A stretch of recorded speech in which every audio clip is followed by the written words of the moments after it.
Depuis quelques jours, le présentateur britannique Jeremy Clarkson fait polémique pour s'en être vivement pris à Meghan Markle après la diffusion du documentaire Harry et Meghan sur Netflix. Alors que Meghan Markle et son mari, le prince Harry, ont durement critiqué la presse anglaise dans le documentaire événement de Netflix, Harry et Meghan, Jeremy Clarkson est en passe d'en être le principal ambassadeur. En cause, un éditorial au vitriol paru dans le Sun, tabloïd qui fait justement l'objet de toutes les critiques de la part du couple.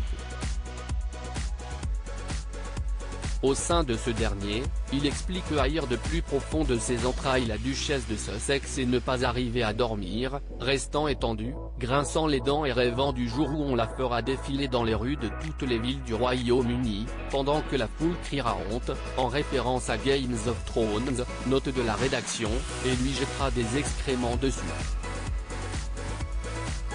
Jeremy Clarkson, auteur d'un salut nazi sur BBC, un éditorial qui ne passe toujours pas quelques jours plus tard, le poussant à s'excuser sur les réseaux sociaux.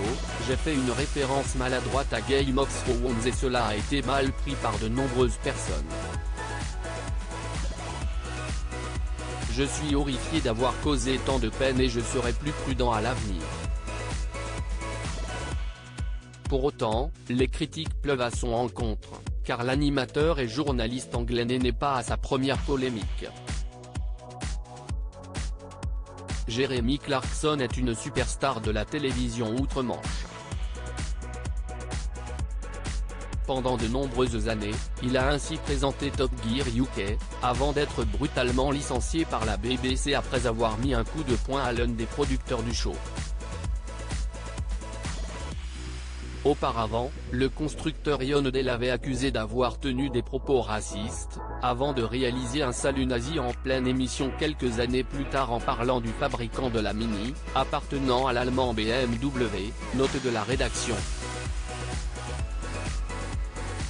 Après Top Gear, The Grand Tour et ses 250 millions de dollars de budget amateur d'ironie et de second degré, il n'avait pas non plus hésité à demander l'exécution des grévistes de la fonction publique durant une interview à la BBC en novembre 2011.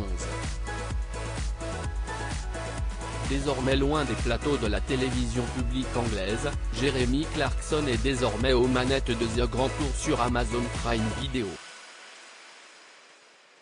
Le programme, qui reprend les codes de Top Gear avant sa nouvelle formule, a été acheté pour 250 millions de dollars, afin d'en réaliser 3 saisons, dont une scène d'ouverture coûtant à elle seule 3,2 millions d'euros.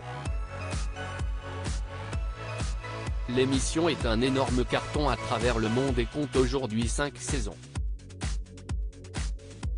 Il collabore aussi avec ITV, et certains parlementaires ont d'ailleurs réclamé que la chaîne mette fin à sa collaboration avec lui. Au dire. I'd rather put my foot in it. In a column I wrote about Meghan, I made a clumsy reference to a scene in Game of Thrones and this has gone down badly with a great many people. I'm horrified to have caused so much hurt and I shall be more careful in future. Jeremy Clarkson @Jeremy Clarkson, December 19, 2022 Following grotesque comments made about the First Minister and the Duchess of Sussex, I do not believe Jeremy Clarkson should be allowed back on our screens. I've written to the chief executive of @ITV. pic.twitter.com/unc3ovhdoc, John Nicholson M. P. @Mark Nicholson, December 19, 2022 À lire aussi Qu'est-ce que The Grand Tour, la série d'Amazon qui fait peur à Netflix ?